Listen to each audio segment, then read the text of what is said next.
I'm going to tell the story of how I first got introduced to EMFs. 1978, my very first week in my medical education, very first week, I saw a sign in the hall one day that said Dr. Sheldon Deal, Mr. Arizona, was going to come on campus and be talking in a couple of days.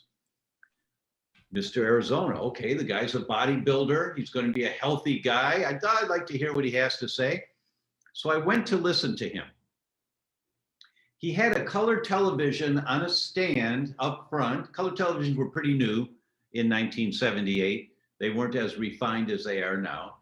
And he had it turned on, but the volume off. He walked over to a desk and opened his briefcase, took out a bar magnet the size of a cell phone. And he held the bar magnet up like this, like a policeman holds a flashlight. He held it up like this, and he walked over to the television. The picture turned upside down. He walked away and it turned right side up. He walked towards it, went upside down. He walked away, went right side up. And he said, that's what electromagnetic pollution does to your brain.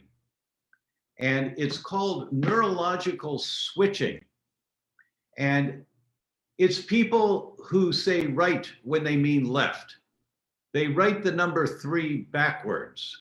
They write E before I, I before E except after C, but they write words incorrectly and they know the word very well, but they're, I'm just not thinking. They write it wrong. Their sense of direction is a little bit off.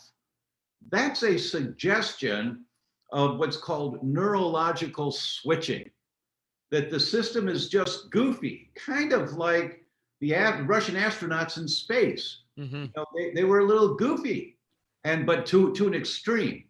And most of us have some incidents, or we know people that just seem a little bit off.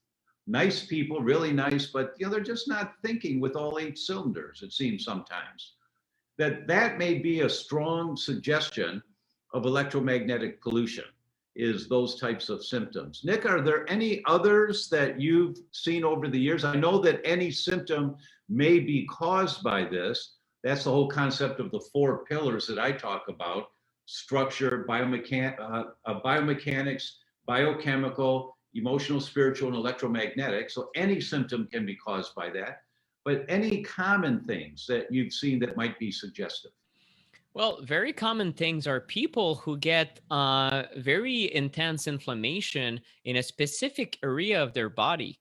And you would be surprised. Some people work on their computer with Wi-Fi, and then they start having carpal tunnel syndrome, or so they think. They don't know it's related to the fact that they're on a laptop and inches away from a Wi-Fi antenna, because your laptop emits to the router and the router emits to the laptop. So it means that if the router is at the other side of the home, you're way closer to your computer than you are from your router. So in fact, your computer is the biggest source of exposure.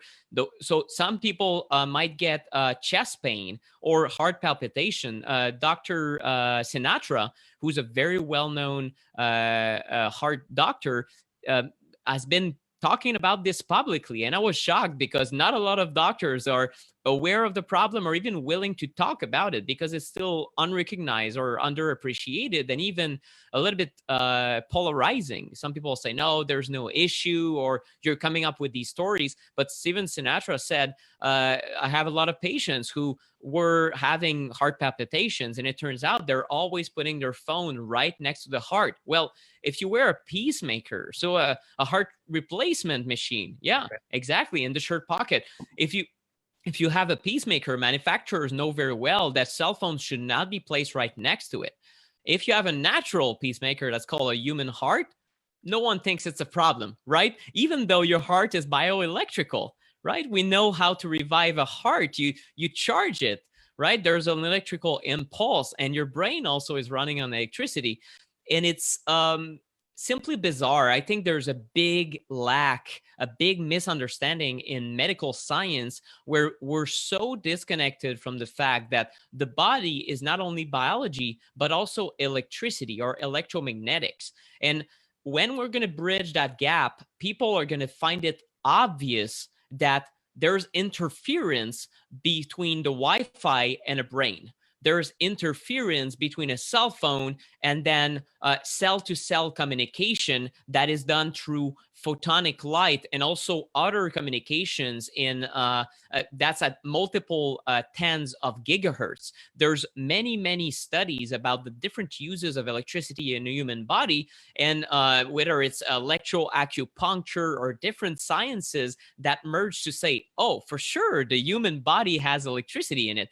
But somehow engineers that come up with these machines don't think about these interactions, and they think they're impossible, which is very myopic of them. But of course, there's interactions. So the truth is, it could impact any body system, and that by removal of the agent is often when people identify that, oh my God, I feel like day and night in the best situations. Some people feel mildly more energetic, and some other people might not feel anything, but you know you're doing something great. And the same could be said about filtering out your tap water. I filter out my tap water.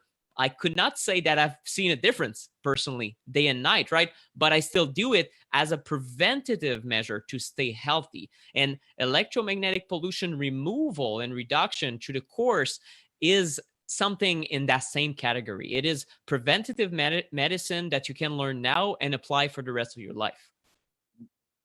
Nick, thank you so much for taking the time to do this. For everyone here, the link is here below. Please click on the link, register for his event so that you can learn more about this class and make a choice to do the class. I can promise you that you will get so much benefit of it. You'll know for the next number of years of your life how to protect yourself. And there'll be new information coming further on down the road that will take us to the next level. But this is boots on the ground, 101, 201 type of things that we just don't know. And we need to know these very basics that are critically important to protect the health of ourselves and our family. Nick, thank you again so much. Look forward to seeing you on down the road. Me too. Thank you so much for having me. You bet.